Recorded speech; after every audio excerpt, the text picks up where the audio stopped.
Good day, ladies and gentlemen. Again, we are going to have a quick talk about happiness.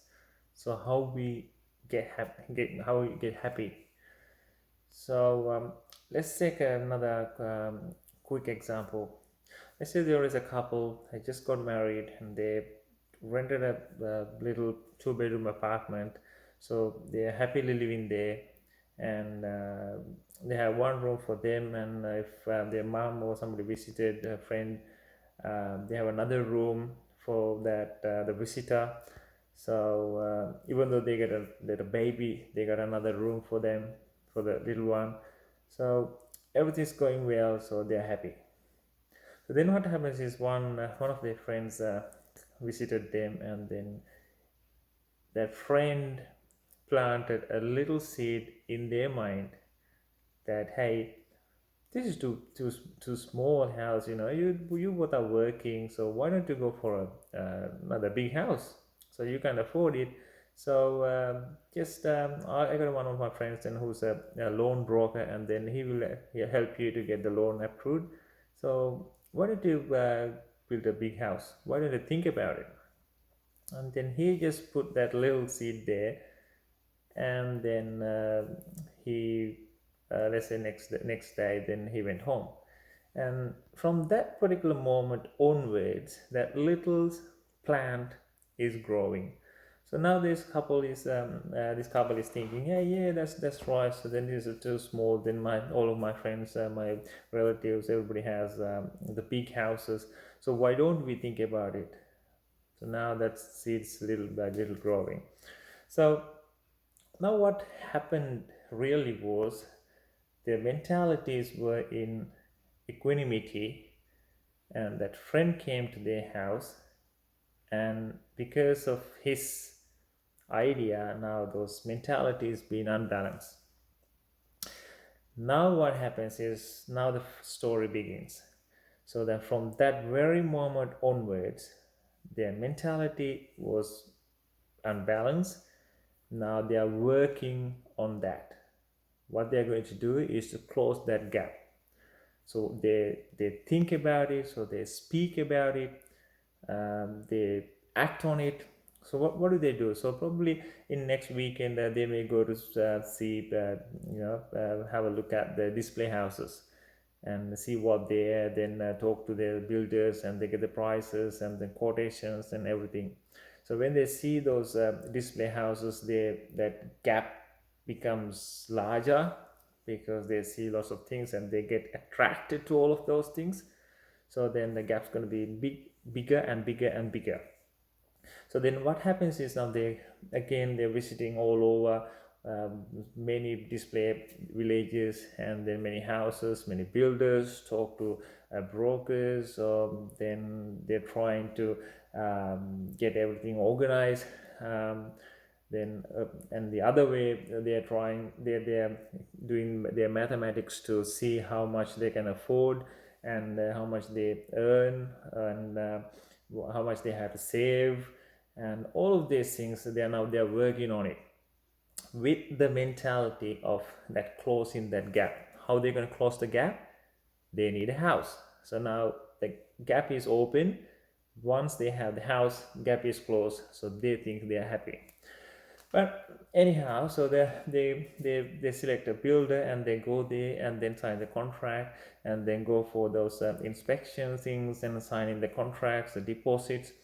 And as soon as they sign the contract, so they are bound to buy that house. Otherwise, they're going to lose their money. So they are working harder. Probably before they didn't work overtime, but now they have to do the overtimes as well. Probably they may work another extra job or jobs. Probably they may work during the weekends. And anyhow, they work on it, and then they earn their money, and they go to builders and go to inspections, and they stage, then they start to pay the interest. And then they were in very calm mentality. Because of this idea, they're unbalanced now. So with the purpose of having that gap closed, So now they're really working hard. So their life has been very messy now. They are very busy now. But because of that layer of icing, which is that house mentality, the ownership mentality, they don't see what they're doing now. So anytime, every time they're talking about it, so they're thinking about it, so they're working on it. So all of these things, do you think they're really happy about talking about this type of loans and mortgages and interest and that issues, the builders and the materials and payments, everything? So do you think they're happy about working overtime? Do you think they're happy about having another job or working during weekends or just going to see the builder or signing the contracts? So all of these things are the things really they don't want to do. But because of that attachment, that they're not knowing of the reality, so they have to do all of these things. But let's say after 1 year time, their final inspection took place, and then they got things again fixed, and then anyway, so after about another 2 3 weeks time, they got the house. So that they went for the handover inspection and everything's clear, and then now they got the key. Now they think they are happy because their gap was closed. But to till that point, everything they did, they forgot. Everything they did, they really didn't like. But because of this layer of icing, they are happy. They think they are happy. Actually, do you really think that house gives them the happiness? Or because of that not knowing the reality, they became unsettled and they work on it, and then all this process, this closing the gap little by little, game that process, they call it happiness. So that's why when they put the slab on them, the gap was little bit closed. And then for the framework, when they come to that the lock up stage, now the gap's been minimized, and they do this internal stuff a little bit more. Now when they go to the hand or gaps close, they are happy. But now, then again, another attachment, another.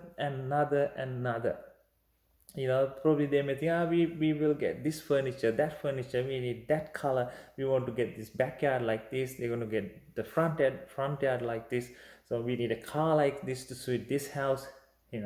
So all these things again and again, on top of that, again their mentality is going to get unbalanced.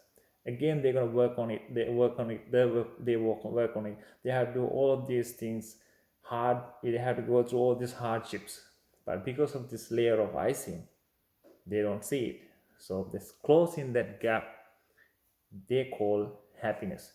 So you have to understand the fact that before you are going to be happy, you have to be vexed. Because of that closing of that vexation thing is called happiness.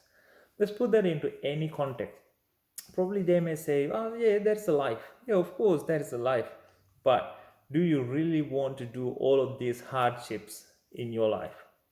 Because this is really important lifespan. They're very short lifespan. This is for you. This is being given to you to attain nibbana. You have to understand the reality of this life. This is really chasing after nothing.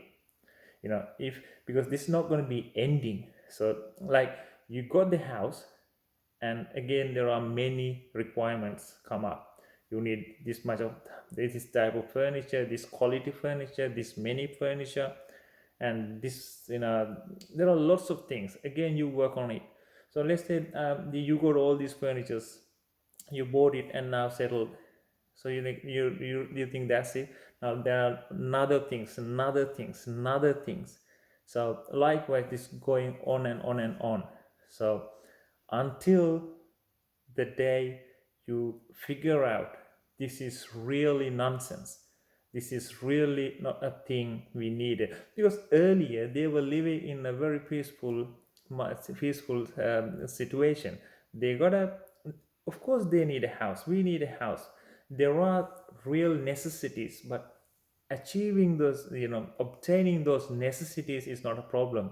But going after these attractions, they really unwanted or uh, bit over is the problem. So they need somewhere to live, but they had a place to live. But now they need a bigger house with this thing, that thing, all these decorations in it. But those things really, because they have been waxed by that trend. So think about it. So put that in that context into each and everything in your life. Whatever we do, just to satisfy these six senses, and it's not going to be satisfied. Let's talk about more about these six senses and their satisfaction, what they persuade us to do in next coming clip. And that's it for the day. And then I'll come back in another video. So bye for now. Everyone, Sanai.